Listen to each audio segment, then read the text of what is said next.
Why do you think, you know, you started to gain weight? Well, I've always said I don't feel like I comfort eat.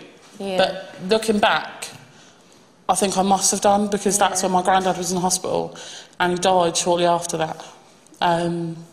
So this is sort of proving me wrong. It seems to show that I do comfort eat. Sorry. It's okay.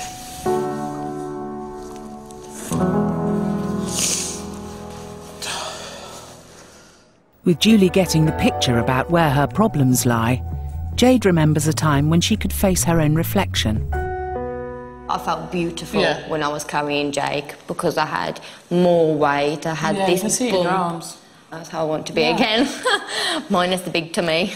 It was straight after having Jake that my food issues started. Why would you say it was? There's been certain points that make me think, you know, as, you know, my eating and a few other things like my tempers and my moods, or does it all boil down to postnatal depression? Yeah. But I've never received, you know, any help or talked to anybody about it, so I don't know for definite. Yeah. It just sounds like it does. You know, there's been something serious for me to end up like this. Recognising that she might have had postnatal depression is a huge turning point for Jade.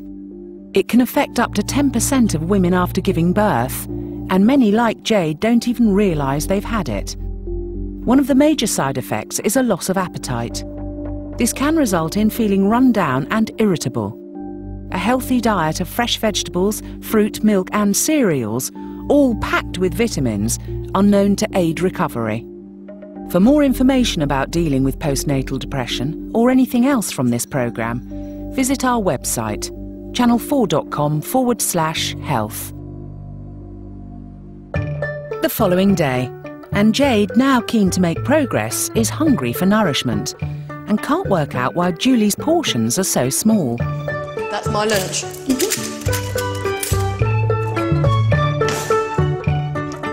Jade's concerns about Julie's diet come to a head.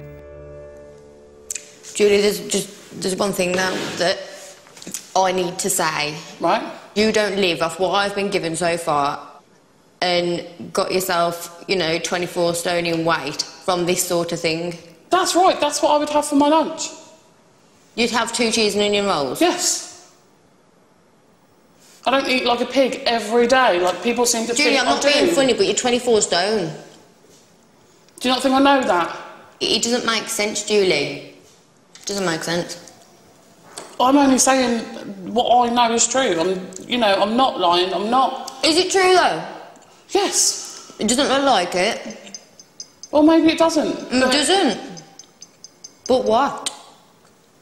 Have you lied? No. Have you cut your food diary down? I'm sorry, I can't sit here and be told I'm wrong anymore. I'm fed up being told I'm fake and I'm lying and I'm wrong, and don't bother me with the camera. Don't. Jade's confrontation has sent Julie's feelings into freefall after years of her bottling them up. All my life, I have put a brave face on and saying, I don't care. I don't care what you think. It doesn't bother me. I'm smiling and, you know, I'm happy, I'm fine. It's not till I get home and I close my bedroom door and that upsets me.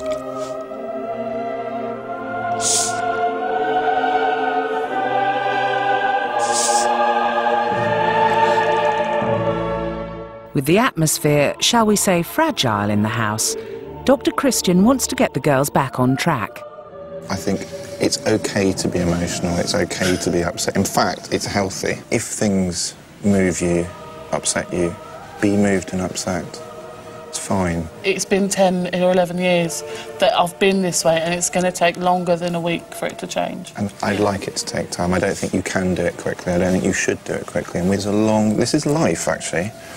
This is you for the rest of your life. This is not you for the next 3 months. Yeah. Okay, so it's not a race. And emotionally, I want you to start admitting things to yourself. I worry about the denial because that's going to hold you back. I suspect because your food diary, as it stands, what you gave us, doesn't tie in with actually what you must have been eating in order to gain the weight that you have. It doesn't tie in. So I'm not saying necessarily that you're fibbing, but I am saying that I think you're probably behaving yourself quite well that week. Possibly. Would you agree to that? Possibly, yes. Yeah? And just to make sure that the message is getting through, Dr. Jessen has a serious reminder for Julie. Julie is like 1 in 4 Britons who are obese, and a staggering 1.6 billion people are overweight worldwide. Leading the way is the USA, where 2/3 of the population are in this category. In this series, we're turning the spotlight on 8 morbidly obese Americans who are a dire warning about just how bad things can get. Difficult start to the morning when I wake up. Excruciating pain in my joints. In the creases, you sweat. It is the most ungodly smell. I have a problem with putting my shoes on. I almost hyperventilate. For these 8 weighty US citizens, it's too late to turn back the clock. When you're this weight, there's so many ways to die. But for Julie, it's not. She's been sent a personal message from the biggest of the 8. 60-year-old Elena Morgan from California is 37.5 stone and requires 6 staff to get her through the day. You're looking at this huge woman, and you're wondering, how did she get there? Slowly. It just ekes up on you. One day, when you wasn't looking, you're 150 pounds. And then, when summer comes, you're 180 pounds. And it doesn't matter if it's, well, I only had 2 hamburgers, or I only had a glass of milk and 10 cookies. You're eating too much food. And that's what it comes down to, is gluttony.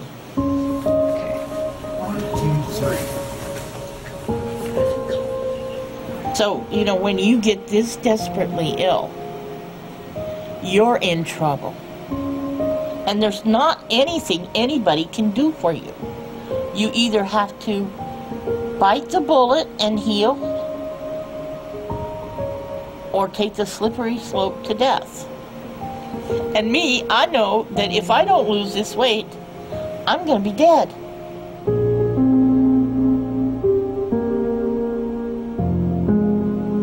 If I were you, if I was 50 pounds overweight, I'd go running and screaming to a gym as fast as I could, and I would do everything. I would take my kids on walks every day, and I would play with them every day, and I'd turn that godforsaken TV off, and I would start living life to the fullest.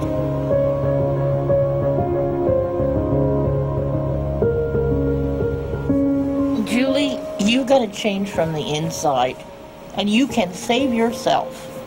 You can, if you really think about it, and you have to work on it. And never believe that evil little person that says in your ear that I'll start my diet tomorrow.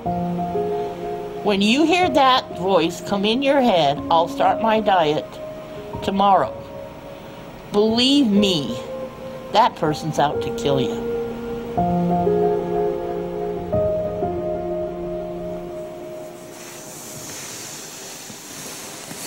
What do you think? It was difficult to watch that, I have to say. I found that difficult to watch. You and her are in the same weight category that we call morbidly obese. So your risks of those things is closer to reality than perhaps you think. Coming up, 4 anorexic sufferers start their epic journey to tackle their dangerous relationship with food. If I don't do something about it, this will be it forever. And our diet swappers Jade and Julie face their final meal. Look, I've got a podge. Look! Jade and her diet partner Julie, who is 4 times her weight, have been swapping their usual meals in our diet den for 4 days. It's the final night in the feeding clinic, and courtesy of Julie's mum's infamous recipe, Jade's having calorific cottage pie. Thank you, Julie.